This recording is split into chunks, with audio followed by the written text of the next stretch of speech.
محمد وآل محمد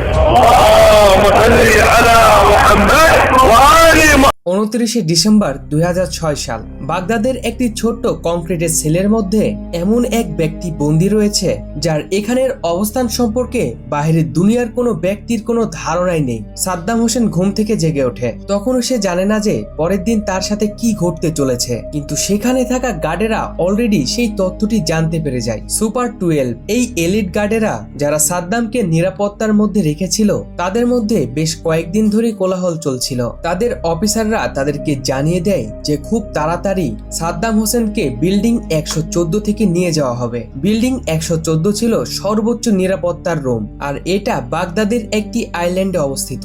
এখানেই সাদ্দাম হোসেন তার জীবনের শেষ সময়টা ব্যয় করে, কিন্তু খুব দ্রুত তাকে ইরাকি কর্তৃপক্ষের হাতে হস্তক্ষেপ করা হবে। কিছুদিন আগেই তার লয়াররা তার সাথে ভিজিট করতে আসে, আর তার ফ্যামিলিও তার সাথে দেখা করতে আসে। তাই সেখানে থাকা গার্ডেরাও অনুমান করতে পারে যে খুব দ্রুতই সাদ্দামের কাউন্টডাউন শেষ হতে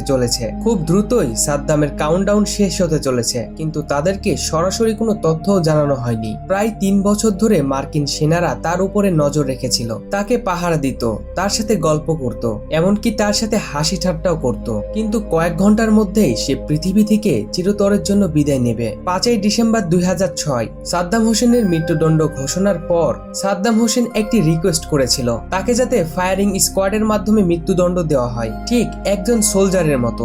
এই পদ্ধতিতে মৃত্যুদণ্ড দিলে তার কাছে একটু সম্মানজনক মনে হবে, কিন্তু তার রিকোয়েস্টটিকেও সম্পূর্ণরূপে বাতিল করে দেওয়া হয়। 30 ডিসেম্বর 2006 ঈদ উল আজহার সূর্যোদয়ের কয়েক ঘন্টা আগে সাদ্দাম হোসেন প্রতিদিনের মতো খুব ভোরে ঘুম থেকে জেগে ওঠেন।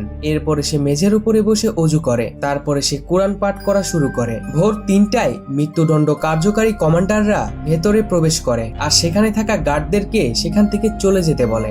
এরপরে তারা সাদ্দামকে জানিয়ে দেয় যে কয়েক ঘন্টার মধ্যেই তার মৃত্যুদণ্ড কার্যকর করা হবে। তাদের সাথে ছিল ফার্স্ট লেফটেন্যান্ট অ্যান্ড্রু জ্যাকসন। তার রিপোর্ট অনুযায়ী মৃত্যুদণ্ডের নিউজটা পাওয়ার পরে সাদ্দাম খুব শান্তভাবে তাদের দিকে তাকিয়ে থাকে। তার চোখ মুখে কোনো রকম কোনো ভয়ে ছাপ ছিল না, আর সে ইমোশনালিও ভেঙে পড়েনি। সে কেবল এটাই জানায় যে আমাকে এর আগেও মৃত্যুদণ্ড দেওয়া হয়েছিল। সাদ্দামকে মৃত্যুদণ্ড দেওয়ার ঘোষণার পূর্বে সার্জেন্ট বাগলি তার রেডিওটাকেই গোপনে ভেঙে দেয়, যাতে করে সে তার মৃত্যুর নিউজ শুনে মানসিকভাবে ভেঙে না পড়ে। ভোর 3:24 সময় সাদ্দাম গোসল করার জন্য গার্ডদেরকে রিকোয়েস্ট করে। এরপরে গার্ডেরা সাদ্দামকে তার জীবনের শেষ খাবার অফার করে। গ্রিল চিকেন, অল্প পরিমাণে ভাত, একটা রুটি, কিছু ফল আর 1 গ্লাস পানি। কিন্তু সাদ্দাম পানি ছাড়া আর কোনো খাবারই টাচ করেনি। এমনকি একজন আমেরিকান ডাক্তার তাকে ঘুমের ঔষধ দেওয়ারও অফার করে, যাতে সাদ্দাম ব্যথা অনুভব করতে না পারে। কিন্তু সাদ্দাম জানায়, না, আমি ক্লিয়ার মাইন্ড নিয়েই মরতে চাই। এরপরে সাদ্দাম পানি পান করে আর এক টুকরো রুটি নিয়ে জানালার বাইরে পাখিদের দিকে ছুড়ে দেয়। আর এই কাজটা সে প্রতিদিনই করত, আর এই কারণে প্রতিদিনই তার জানালার সেলের পাশে পাখিটা ঘুরে বেড়াতো। এরপরে সে ফজরের সালাত আদায় করে। এরপরে সে আবারও কোরআন তেলাওয়াত করে। কোরআনের এই কপিটা তার স্ত্রী সাজিদা খায়রালা তাকে গিফট করেছিল।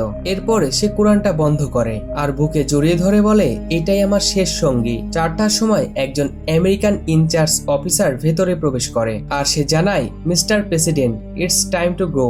সাদ্দাম তার দিকে শান্তভাবে তাকায় আর তাকে জানায়, আমি আমার পুরাতন কোটটি পরতে চাই, আর আমি আমার ভাই বাজেন্ট ইব্রাহিম আর শাবাবি ইব্রাহিমকে শেষবারের মতো বিদায় জানাতে চাই। তখন সেই গার্ডটি অবাক হয়ে জানায়, আমরা তো রুমের মধ্যে রয়েছি, এখানকার আবহাওয়া অনেক গরম, এখানে তো কোটের কোনো দরকারই নেই। কিন্তু সাদ্দাম একটি হাসি দিয়ে উত্তর দেয়, ভোরের বাগদাদের বাতাস অনেক ঠান্ডা, আমি চাই না আমার জনগণেরা ভাবুক তাদের শাসক ভয়ে কাঁপছে। কোটটা পরার পরে সে একটা আমেরিকান গার্ডের সাথে হ্যান্ডশেক করে। বহুদিন ধরে তাদের সাথে ক্রস কানেকশন থাকার কারণে সাদ্দামের সাথে তাদের সম্পর্ক একটু ঘনিষ্ঠ হয়ে গিয়েছিল।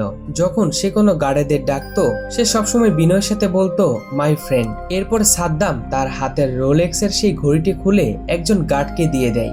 গার্ডকে সেই ঘড়িটি পরিয়ে দিয়ে বলে, আমার এই ঘড়িটি তোমাকে গিফট হিসাবে দিলাম। ইতিমধ্যে সুপার 12 এর সব গার্ডেরা সাদ্দামের সেলের সামনে জড়ো হয়। সাদ্দাম তাদেরকে দেখে মন্তব্য করে, তোমরা আমার কাছে যে কোনো ইরাকিদের থেকেও অনেক বেশি পরিবারের মতোই হয়ে গেছো, আর তাদের উদারতার জন্য ধন্যবাদও জানাই। সাদ্দাম হোসেনকে একটা আর্মরের ভিকেলে তোলা হয়। এরপরে তাকে ব্ল্যাক হক হেলিকপ্টারে করে ক্যাম্প জাস্টিসে নিয়ে যাওয়া হবে। ক্যাম্প জাস্টিস বাগদাতে অবস্থিত একটি পুরাতন সামরিক গোয়েন্দা সংস্থার হেডকোয়ার্টার। হেডকোয়ার্টার। একটা সময় সাদ্দাম বিরোধীদের এখানেই বন্দী করে রাখা হতো, কিন্তু এখন এখানেই সাদ্দাম হোসেনকে ফাঁসি দেওয়া হবে। হেলিকপ্টারে ওড়ার সময় সাদ্দাম জানায়, আমাকে একবার আমার শহর বাগদাদ দেখতে দাও। সে গার্ডেদের অনুমতি নিয়ে প্রায় 20 বছর শাসন করা এই বাগদাদ শহরটাকে শেষবারের মতো দেখতে থাকে। কিছুটা সময় হেলিকপ্টার রাইডের পরে আর্মিরা তাকে আবারও আর্মেড ভিকেলে করে শেষ গন্তব্যের দিকে নিয়ে আসে। ক্যাম্প জাস্টিসকে চতুর্দিক থেকে ইউএস সোলজাররা ঘিরে রেখেছিল, আর ভিতরে ফাঁসির মঞ্চ ইরাকি ফোর্স নিয়ন্ত্রণ করছে। এরপরে আমেরিকানরা সাদ্দাম হোসেনকে ইরাকের অথরিটির কাছে তুলে দেয়, যাতে করে মৃত্যুদণ্ড কার্যকরটা দেখে মনে হবে এটা একটি ইরাকি অপারেশন। তারা সাদ্দামকে মাওয়াফাক আল রুবাইর হাতে তুলে দেয়, যে ছিল ইরাকের একজন ন্যাশনাল সিকিউরিটি অ্যাডভাইজার।